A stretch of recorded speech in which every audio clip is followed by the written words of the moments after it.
In third objective, we have make the time series regression analysis, linear and non-linear models, and correlation analysis as well.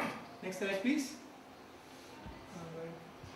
Now, through the literature review, we have come to know there are 7 basic factors, or you can say the characteristics, which might be playing an important role while formulating different policies.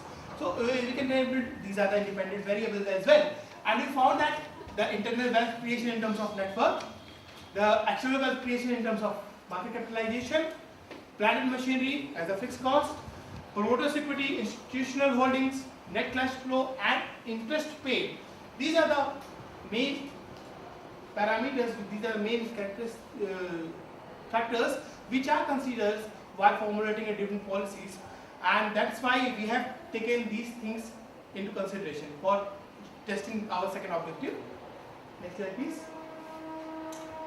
Okay, now I would like to draw your attention on my first objective, which is my concern area as well, and for that I have just choose this platform, and I am fortunate enough that I got the opportunity. What is the key problem here? That we have 25 questions in our questionnaire, 6 questions general information, and 19 are the specific to the respective hypothesis. We have get the responses from the Likert point, 5-point Likert scales, from the strongly disagree to strongly agree, let's say 1 to 5. And then when it comes to the hypothesis testing, we have since we have whenever we have a non-parametric test or ordinary scale, we have an option of Chi-square.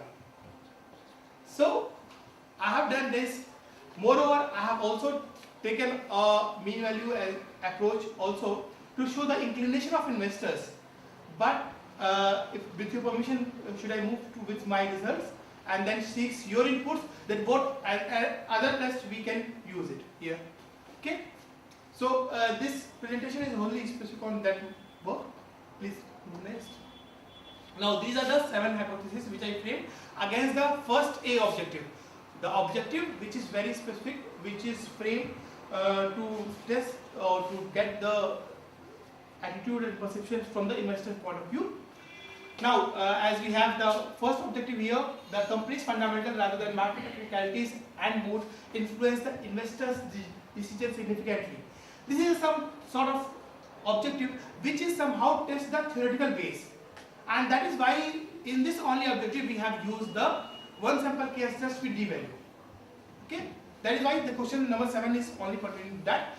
Rest questions are somehow the varied in nature, and that is why question is framed in such a way so that we can get the serious responses from the investors. I would like to mention one point here, that while getting the response from the investors, it's also a very challenging job for me. That because I have to identify those investors who having their stock position in that particular companies, which are comes under my study. For that particular reason, I have just approaches to the broking house and the franchisee companies and agencies, and just contact them, get the list of the investors who having their stock position more than 3 months or 6 months an average, and consider their long positions there, and then approach them and get the responses. Till date we have get 477 responses, which is as per the if we set the 95% confidence level and 5% confidence level, then we found that 384 is the sample size must be there. So we are okay with that. Can we move forward? Next. Now there are total 10 cities covered so far for the purpose of collecting the investors' response.